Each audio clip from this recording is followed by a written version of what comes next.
Cet observatoire central des systèmes de transport intelligents a vocation à aider à réfléchir au niveau du ministère de l'Intérieur, donc pour les forces de l'ordre, pour essayer de voir comment on va pouvoir prendre en compte ces transports intelligents, en particulier le véhicule connecté, pour les besoins de la gendarmerie, mais aussi pour essayer de détecter, d'anticiper les vulnérabilités, pour essayer d'y trouver réponse, ou tout au moins demander aux constructeurs, aux laboratoires de recherche, de trouver les bonnes réponses à ces vulnérabilités potentielles.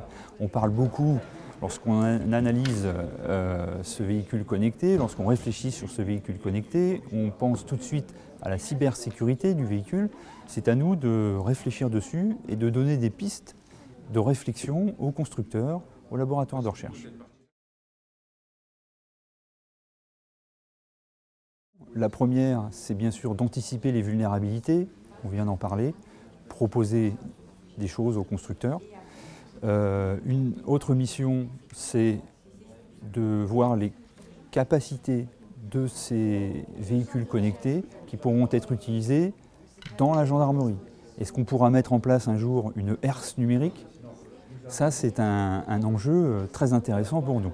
À côté de ça, l'Observatoire doit aussi s'informer, connaître, et donc diffuser une lettre d'observation trimestrielle et organiser tous les ans un séminaire, si possible international, puisque, on l'a entendu dans les débats, l'Europe est complètement concernée, donc monter un séminaire international pour voir où on en est.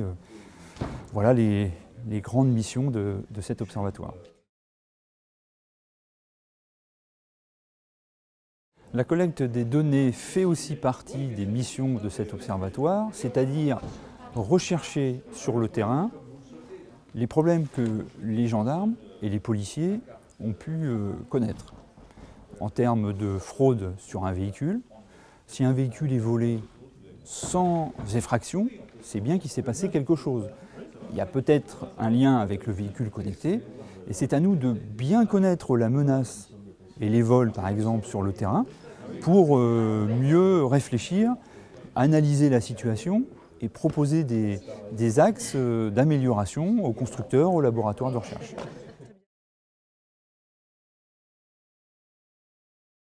L'Observatoire ne travaille pas seul sur ces problématiques de sécurité routière, puisque sur le terrain, vous avez des unités qui traitent de la sécurité routière. Au niveau de la Direction générale de la gendarmerie, un bureau entier traite de cette problématique.